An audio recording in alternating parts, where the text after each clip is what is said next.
Si es tan amable, licenciado Ricardo Antonio Bucio Mujica.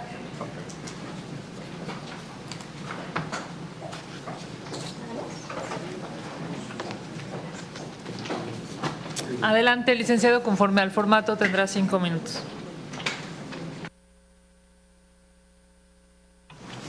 Muy buen día a todas y a todos, senadoras, senadores.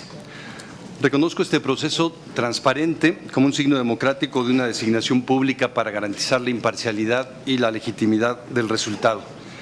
Hoy este proceso es posible porque México ya tiene una estructura constitucional cuyo eje rector son los derechos humanos, fruto de históricas luchas de movimientos y organizaciones y del entendimiento de diversas autoridades a lo largo de décadas, de muchas vidas invertidas en ello. En lo personal, agradezco haber encontrado en el camino de la vida muchísimas personas con las cuales fui aprendiendo, compartiendo o heredando ciertas luchas, entre otras a Esther Chávez Cano, a Javier Ávila, Arturo Díaz Betancourt, a Cecilia Loría, a Gilberto Rincón Gallardo, Luis Perelman, Federico Fleischmann, Sara Hernández, Marcelina Bautista, Consuelo Morales, Carlos Echarri, entre otros. El esfuerzo de muchas personas como ellas logró el reconocimiento de derechos, la creación de instituciones, políticas públicas e importantes decisiones judiciales. Hoy tenemos por ello uno de los sistemas de derechos humanos más grandes del mundo y necesitamos que funcione en su conjunto, como un sistema articulado de protección en coordinación con otras instituciones no jurisdiccionales encargadas de derechos específicos que se han ido creando también a lo largo del tiempo. Necesitamos que este sistema sea fuerte y eficiente para evitar mayor dolor, desesperanza, pérdida de vidas, desapariciones, costos económicos y materiales, costos ambientales. De ser elegido por esta soberanía, contribuiré desde una CNDH autónoma e independiente a través de 3 pilares. El primero, la prevención y la promoción. Nada beneficia más a las víctimas y a las autoridades que evitar que se violen los derechos humanos. Es el principio central que debe regir. Necesitamos una estrategia para ello mucho más amplia para que la CNDH colabore decididamente con las autoridades y la ciudadanía en transformar sus prácticas, sus normas y sus políticas. El segundo pilar, la atención y la protección.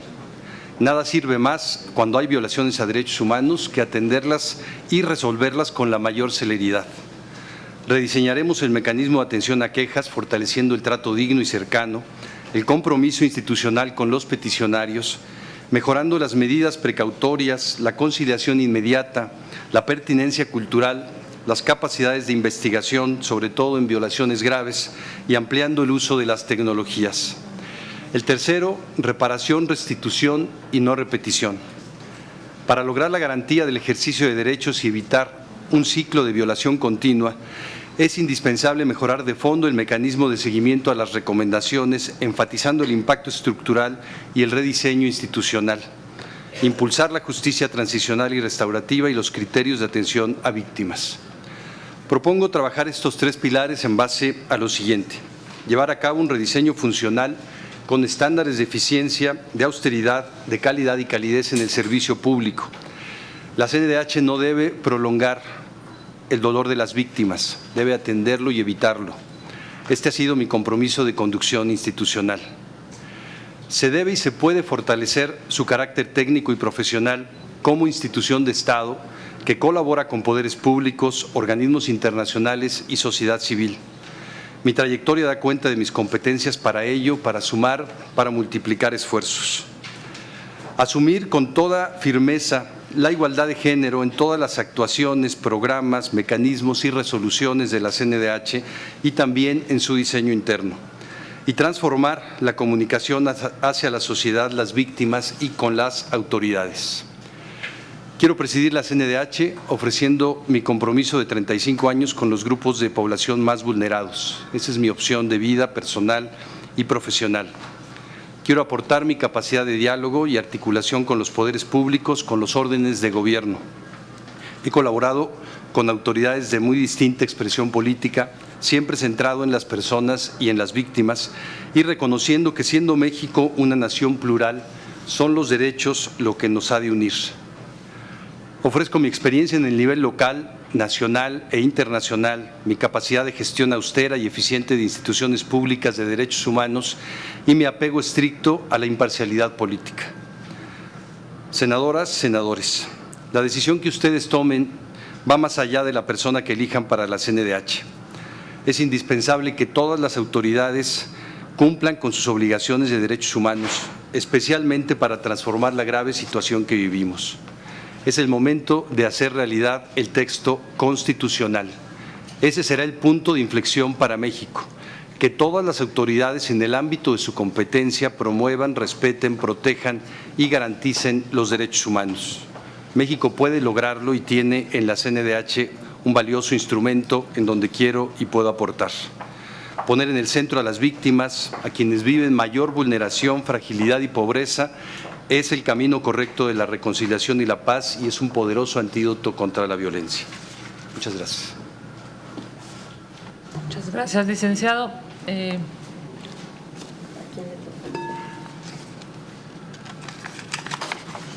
La pregunta es, ¿qué es una acción afirmativa según lo previsto en la Ley Federal para prevenir y eliminar la discriminación? Y el caso es, sobre el caso Nochistlán, ¿considera que las investigaciones de la comisión agotaron las pruebas y a los actores involucrados? ¿Qué considera debió hacer la comisión para evitar casos como este? Primero, gracias. Las acciones afirmativas son determinaciones de las instituciones, sobre todo a nivel jurídico, a nivel legislativo y a nivel de las políticas públicas, para tratar de disminuir la desigualdad que existe para cierto grupo de población. Es una acción preferencial que tiene que tener un determinado tiempo para poder lograr que haya la disminución de la brecha. Digamos, la conocida por excelencia es la paridad de género en la representación pública. Creo que es la que mejores efectos ha tenido en México y necesitamos muchas así, siempre y cuando logren lo que pretende una acción afirmativa, que es transformar permanentemente la desigualdad, que no se requiera permanentemente esta acción, porque en realidad cuando se quitara se regresaría, digamos, a la desigualdad existente. En el caso de Nochistlán, como la mayoría de los casos de violaciones graves a derechos humanos, la facultad de la comisión heredada o transferida desde la Suprema Corte de Justicia de la Nación, me parece que lo que ha adolecido la comisión en este caso como en otros, en Tlatlaya, en San Fernando, es de una capacidad fuerte de investigación sobre violaciones graves. La comisión sin duda ha fortalecido sus capacidades para investigar violaciones graves, pero las violaciones graves siguen sucediendo. Hay entonces personas dentro de la comisión, dentro de esta y dentro de las estatales, que tienen mucha mayor capacidad para seguir investigando las mismas torturas de hace 25 años. Las comisiones van eficientándose, pero las violaciones graves siguen ahí de manera permanente. Creo que una de las cuestiones que se tiene que hacer primero, sabemos que en este tipo de casos, sobre todo cuando hay operativos de seguridad pública, tendría que haber una intervención previa de la propia comisión, una intervención durante, acompañando los operativos, y para eso tiene que haber una relación cercana ahora con la Guardia Nacional, y tiene que haber una investigación posterior, ¿no? La comisión tiene que actuar en los tres momentos, no tiene que actuar solamente de manera reactiva cuando ya se dio un caso grave. Esa es quizá también la perspectiva del Ministerio Público. El Ministerio Público reacciona, el Ministerio Público no solo es formalista y tiene que tomar decisiones jurisdiccionales, sino solo trabaja a petición de parte cuando ya existe una situación grave. Yo creo que el eje central de un organismo no jurisdiccional que está centrado en una magistratura moral es evitar las violaciones graves, mejorar la capacidad de investigación y determinar también en conjunto con con las autoridades locales desde el municipio, porque Nochistlán es un caso municipal, es un caso también estatal y es un caso federal, la coordinación de las competencias para la prevención y también para la atención de los casos. Creo que una de las cuestiones que pudieron mejorarse muchísimo de inmediato es la atención de las víctimas según sus propias condiciones. Ahí había familias, había niños y niñas, había, claro, el contingente del magisterio y había también autoridades que habían sido agredidas. Hay que tratar de tener condiciones adecuadas para cada uno de los grupos de población. Muchas gracias. Licenciado, senadora Álvarez Casa. Gracias. Bienvenido. Igual, ¿no? Estamos trabajando el perfil de idoneidad. ¿Ha tenido conflicto de interés en empleos anteriores? No, ¿Cuenta con algún conflicto de interés en el presente? no, ¿Ha estado involucrado en casos de corrupción o fraude? no. Y me anotaría para la ronda de preguntas al final, por favor.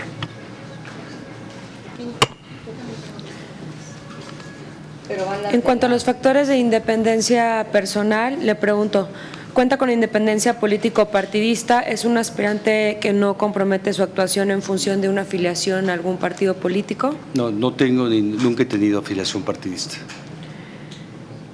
¿Cuenta con independencia religiosa? ¿No compromete su actuación en función de su cercanía a grupos religiosos? No, soy una persona creyente que diferencia totalmente su actuación pública y su fe personal. Gracias. Buenas tardes.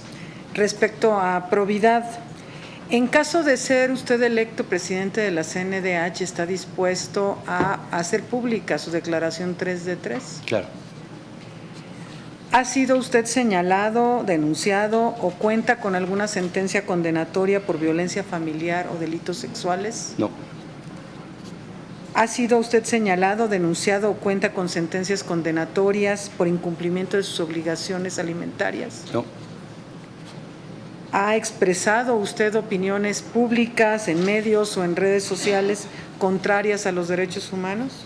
no. Buenas tardes. En cuanto a su experiencia, ¿usted está comprometido con la progresividad de los derechos humanos? Sí, claro, no solo porque es un principio central de ellos reconocido constitucionalmente, sino porque es la única manera de que las autoridades vayan modificando un Estado-nación que fue construido desde una perspectiva en donde los derechos humanos no eran el eje rector. Hay que hacer una transformación legal y esa solo se puede hacer bajo el principio de progresividad. ¿Ha trabajado con víctimas de violaciones a derechos humanos? Sí, ¿Cuenta con alguna capacidad de diálogo con sociedades civiles, academias, colectivos o entre otros? hace 35 años trabajo en relación con organizaciones civiles y muchos años con academia también. Muchas gracias. ¿Cuánto? Solicitado el uso de la palabra el senador Álvarez y Casa, la senadora Nestora, la senadora Beltrones. El senador Menchaca, por supuesto.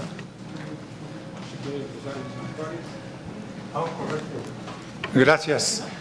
Le quiero preguntar su opinión sobre los recientes acontecimientos de Culiacán, Sinaloa. ¿Considera usted que hizo bien el gobierno de la República, el presidente, el Gabinete de Seguridad, en determinar la suspensión del fuego, de la acción, para proteger los derechos humanos y la integridad física de los habitantes de Sinaloa? ¿O qué opina sobre que hubiese hecho uso legítimo de la fuerza, independientemente del costo y resultados que hubiesen tenido? ¿Ahí se estaría también en violación de derechos humanos o no habría violación de derechos humanos al estar repeliendo una agresión de grupos delincuenciales? Agradeceré sus respuestas. Son en bloque, ¿verdad? Sí.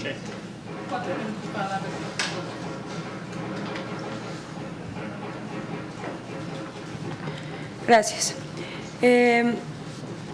Mi pregunta sería, ante la suspensión del programa de estancias infantiles, en el mes de mayo la CNDH emitió la recomendación 29/2019 sobre el caso de la violación a los derechos humanos de las personas usuarias y beneficiarias de dicho programa. Desde su punto de vista y desde su cargo como secretario del CIPINA, ¿qué acciones ha tomado y cuál considera que es el impacto en los derechos de niñas y niños derivado de la cancelación de este programa? ¿Considera que entregar el recurso a los padres sustituye cabalmente los servicios de cuidado, estimulación temprana, educación inicial e inclusive alimentación, en donde también está incluida esta parte en la recomendación que he mencionado?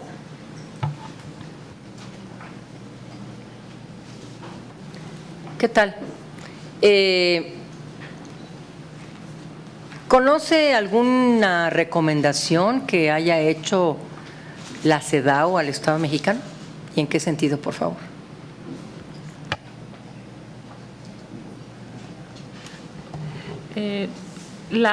Es conocida la recomendación de la Comisión Nacional de Derechos Humanos que establece que se violaron los derechos humanos de los niños en México con la modificación de las reglas de operación de las estancias infantiles, entendiendo que su cargo ahora es un cargo a propósito de los niños. Mi pregunta sería, si usted fuera presidente de la CNDH, ¿estaría de acuerdo con esa recomendación? Doctor, buenas tardes. Yo le preguntaría dos cosas muy puntuales.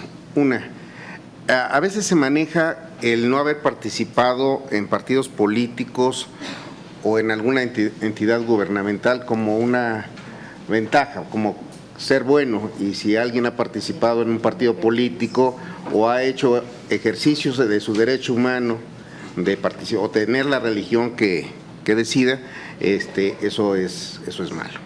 Entonces, ¿cuál es su punto de vista sobre que al ejercicio de un derecho humano como la participación política inhiba para participar en puestos de responsabilidad como la Presidencia de Derechos Humanos, punto número uno, y algo que lo pueda distinguir en el transcurso de los 35 años que manifiesta en esta actividad, que lo pueda diferenciar de los otros o de las otras participantes? Muchas gracias por su respuesta.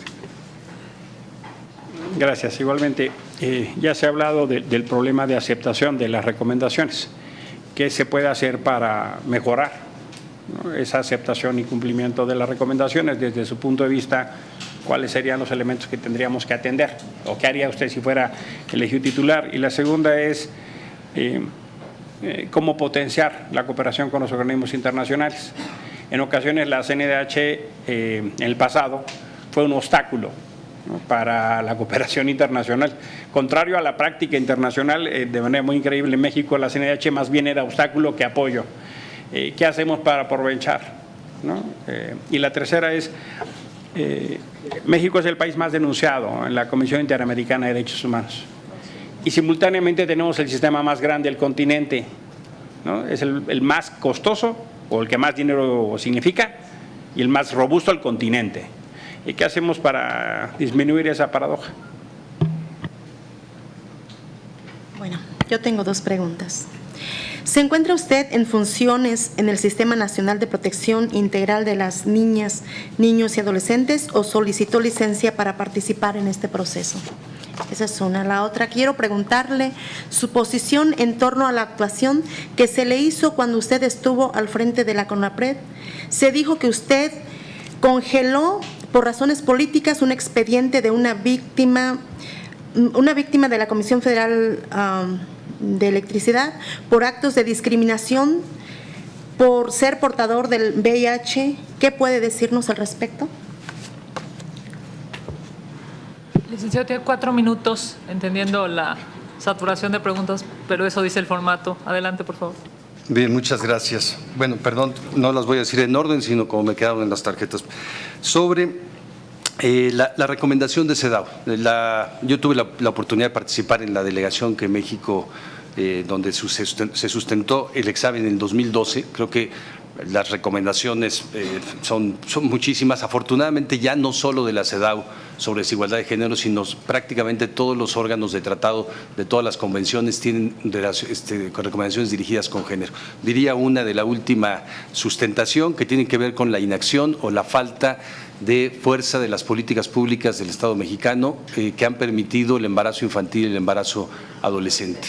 Hay una explosión enorme, sobre todo embarazo infantil de 10 a 14 años en las 32 entidades federativas, y hubo durante algunos sexenios una retracción de las políticas públicas en ese sentido y también una falta de asignación de recursos importante.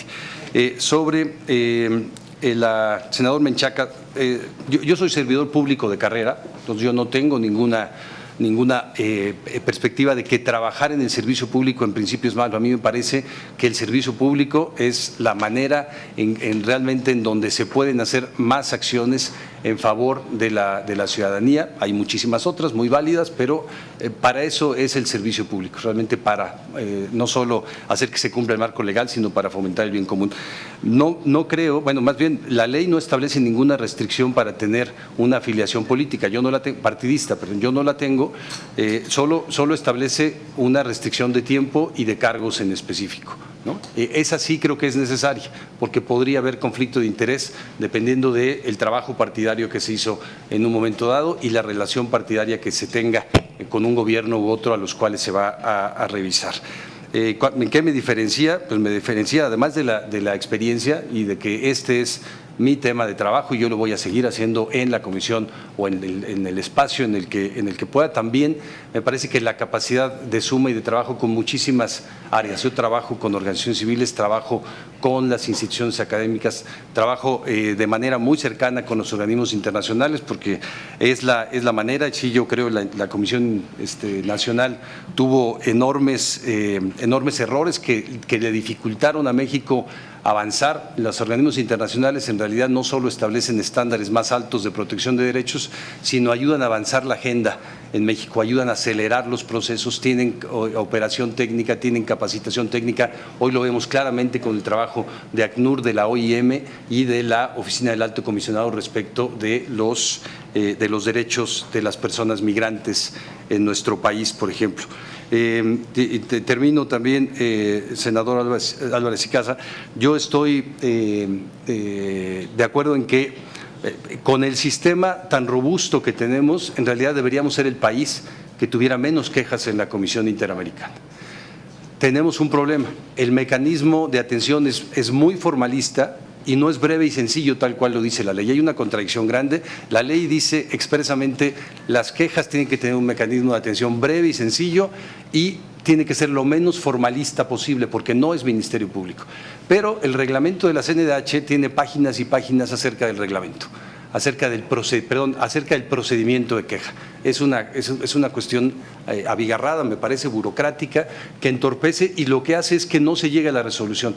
Ahora, la resolución de los casos no se llega también por situaciones políticas. Tenemos en México malos ejemplos de eso. Tenemos, por ejemplo, el caso Atenco. El caso Atenco se pudo haber resuelto en su momento, no tendría que haber pasado a instancias internacionales y no tendría que estar condenado hoy el Estado mexicano por la Corte Interamericana por no haber resuelto el tema aquí interiormente.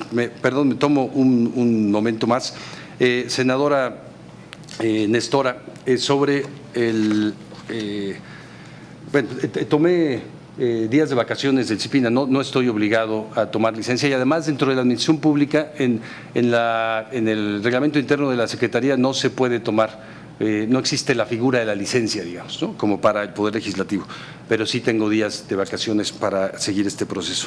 Y la resolución del expediente, ese expediente nosotros llevamos el caso y el caso se resolvió a favor del peticionario, se resolvió y hubo una restauración de los hechos a partir de la Comisión Federal de Electricidad y además una modificación de los lineamientos internos. Sí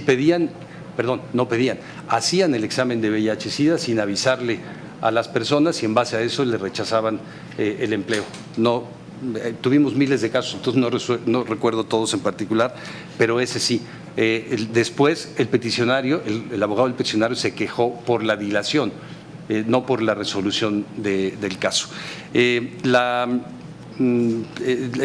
Senadora López Rabadán y senadora Silvana, sobre el tema de las estancias infantiles, me preguntaron dos cosas, pero una es, México tiene 8.3 millones de niños en edad de tener un centro de atención infantil, 8.3 millones de niños.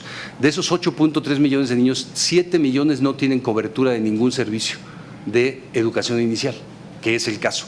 Entonces, y había ahí, de las 330,000 personas quizá que había en las estancias infantiles, hay 130,000 que ya no tienen el servicio, pero tenemos 7 millones más que están fuera de cobertura.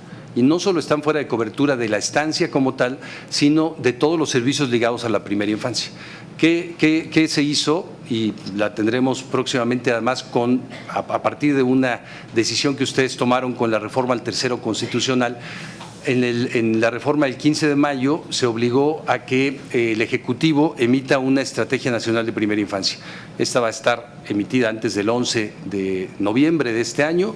Es una estrategia amplia que tiene 29 intervenciones, una de ellas son los centros de atención infantil y es una remodelación de la obligación del Estado. Yo no estoy de acuerdo en que transferir un recurso público cumpla con las obligaciones del Estado, en este ni en ningún caso, porque cuando solo se transfiere el recurso público a algún grupo de población, pero no se dan las condiciones para que haya las adecuadas, las garantías de los derechos sociales, en realidad se está transfiriendo la obligación del Estado, no se está transfiriendo el recurso público. México necesita un sistema muy amplio de centros de atención infantil en donde haya una clara responsabilidad del Estado. Eso lo estamos trabajando ahora también con el Instituto Mexicano del Seguro Social. Necesitamos otro modelo. Creo que ese modelo sí tenía problemas importantes, pero necesitamos no solo un modelo más amplio, más robusto y más integral, sino un modelo que vaya a la cobertura de los 7 millones de niños y niñas que están fuera de este rango, de estos servicios, que tienen la menor asignación de presupuesto público en todos los rangos de edad. Son en total de 0 a 6 años en primera infancia, tenemos 12.5 millones de personas que reciben el 0.06% del Producto Interno Bruto. Y que tienen el mayor grado de pobreza extrema en las 32 entidades federativas y las mayores carencias sociales medidas por el Coneval, las 6 en las 32 entidades federativas. Es una emergencia la situación de primera infancia en lo general. Y yo creo que el caso de las estancias lo que ha ayudado también es a ponerlo en la mesa del debate público, el debate legislativo y de la acción que tienen que tener las instituciones públicas y que tiene que llevar a una revisión presupuestal, forzosamente, una redistribución presupuestal. Derechos humanos son presupuesto. Si no son presupuesto, son criterios, digamos, que no son expresiones de ley. Termino, con un tema. Yo decía al final de mi intervención que lo más importante, claro que la decisión de la CNDH es muy relevante, pero lo más importante es que todas las autoridades cumplan con sus obligaciones en materia de derechos humanos. Y yo creo que un gran pendiente de la reforma constitucional es hacer una ley reglamentaria del párrafo 3º del artículo 1º.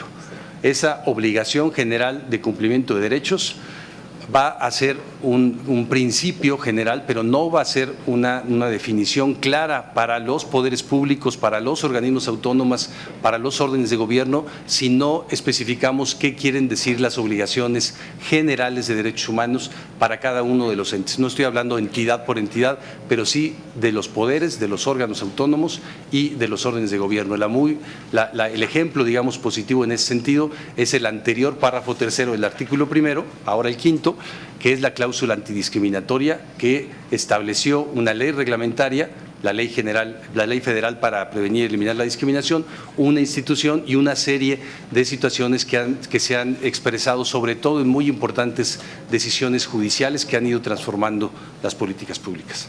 Muchas gracias. Muchas gracias, licenciado. Gracias por estar aquí. Buenos días.